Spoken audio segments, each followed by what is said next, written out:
from around the world.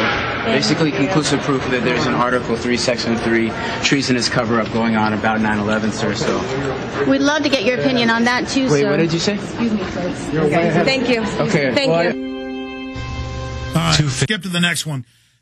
Later in the clip's the second part from another camera angle as Luke gets into eugenics. So here they are giving him peer-reviewed foreign and national studies about explosive thermate in the towers.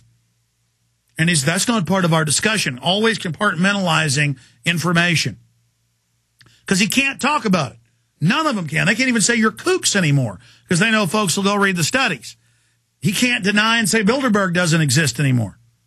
That his uncle, David Rockefeller, was instrumental in founding with Prince Bernhard and was at the first meeting.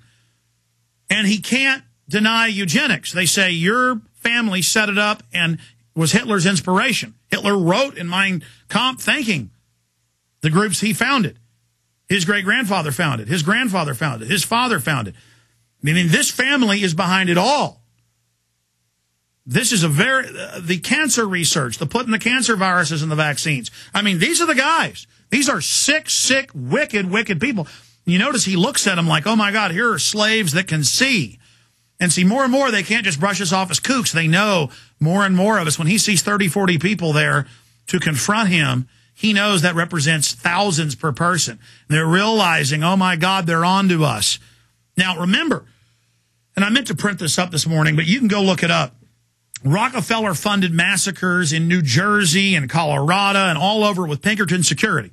Famous case where they killed a whole bunch of people in Colorado. They own the land, the gold mine. They sent in men on horseback, burnt down the whole camp, rode down 4-year-olds, with horses, shot them in the back.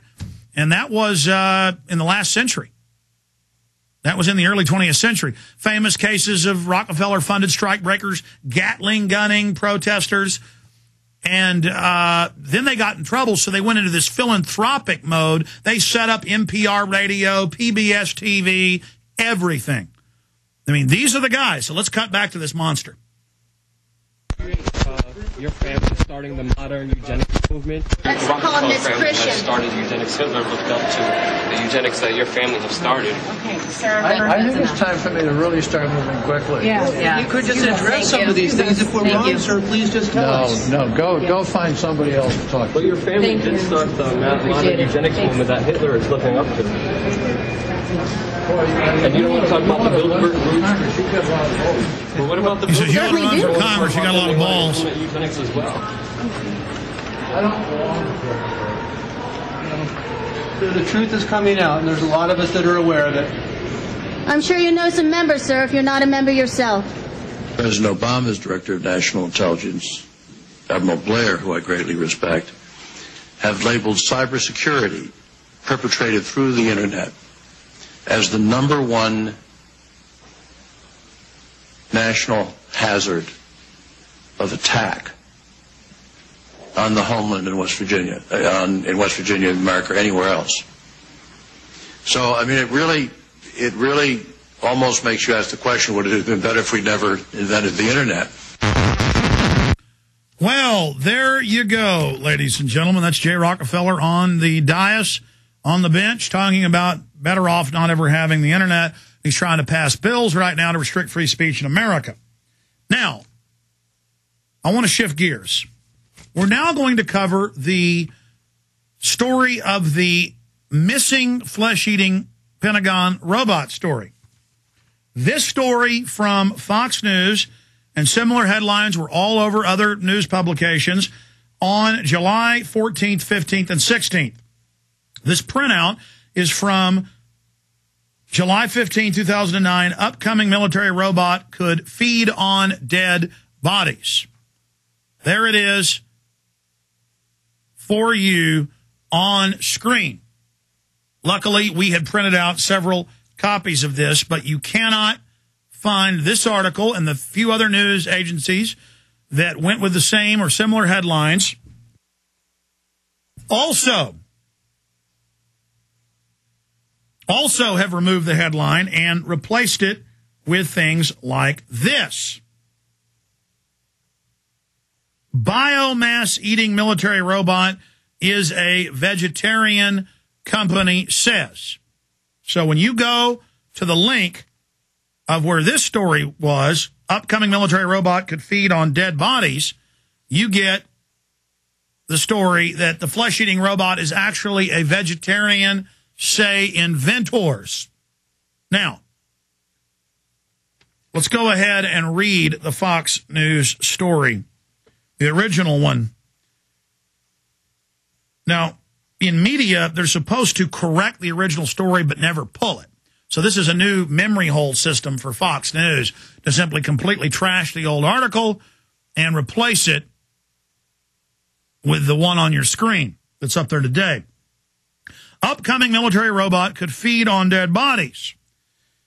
It could be a combination of 19th century mechanics, 21st century technology, and 20th century horror movie. A Maryland company under contract to the Pentagon is working on a steam-powered robot. See, old technology is really good technology that would fuel itself by grabbing up whatever organic material it can find, grass, wood, old furniture, even dead bodies.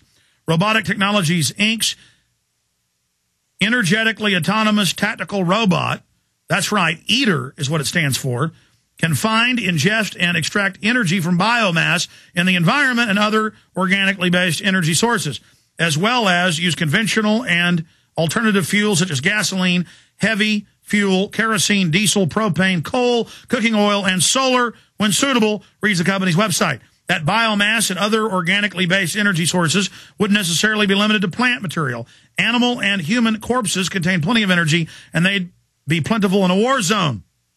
EATER will be powered by the waste heat energy developed cyclone power technology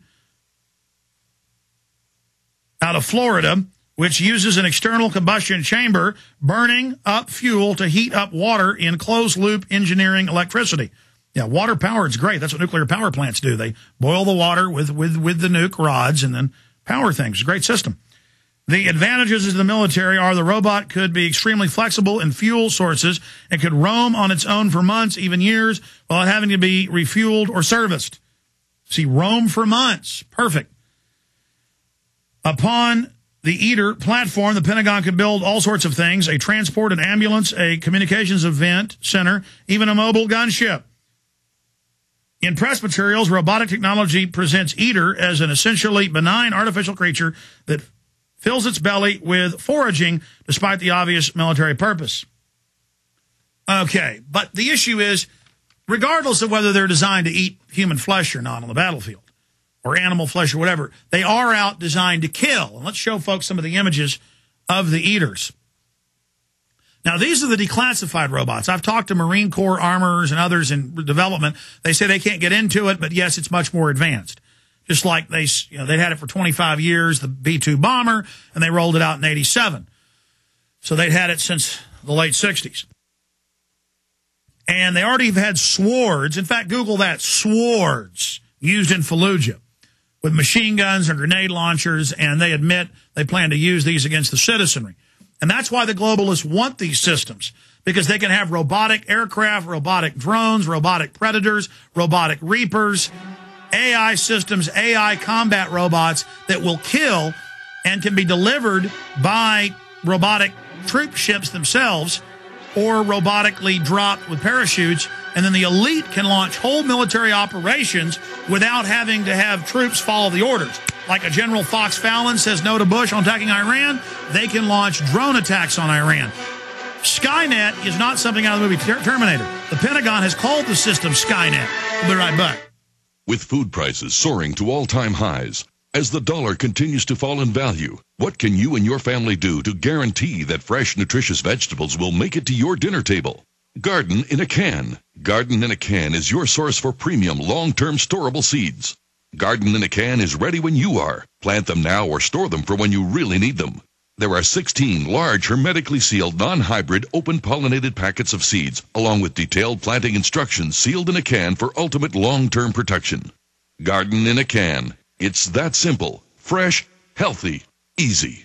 Only $69.95 for over a half acre of safe, fresh vegetables, ready when you are. Stop procrastinating and start preparing with Garden in a Can. For more details,